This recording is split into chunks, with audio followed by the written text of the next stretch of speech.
जितिया परब बड़ी पावन देखते सुहावन हो। ए प्रभु जी सब सखी करेली जितिया जित बहन बाबा गोहरावेली हो। जितिया परब बड़ी पावन देखते सुहावन हो। ए प्रभु जी सब सखी करेली जितिया जित बहन बाबा गोहरावेली हो। हाथावा में ले ले लटक तुअनिया तो गंगा नहाएली हो। ए प्रभु जी नहाइए के पूजेली जित बहन बाबा मनसा पूरना भइले हो। हाथावा में ले ले लटक तुअनिया तो गंगा नहाएली हो। ए प्रभु जी नहाइए के पूजेली जित बहन बाबा मनसा पूरना भइले हो।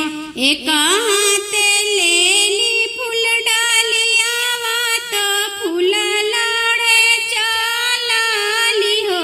ए प्रभु जी फूल लोढ़ी पूजेली जित बहन बाबा मनसा पूरना भइले हो। एक हाथ लेली फूल डालियावा तो फूल लोढ़े चलली हो। ए प्रभु जी फूल लोढ़ी पूजेली जित बहन बाबा मनसा पूरना भइले हो। मचिया बैठल मोरा सासुजी बहुआ से बता पूछे हो। ए बहुआ कौनी भरत तू कैलू लालनावा आंगना खेले हो। मचिया बैठल मोरा सासुजी बहुआ से बता पूछे हो। ए बहुआ कौनी भरत तू कैलू बालकवा आंगना खेले हो।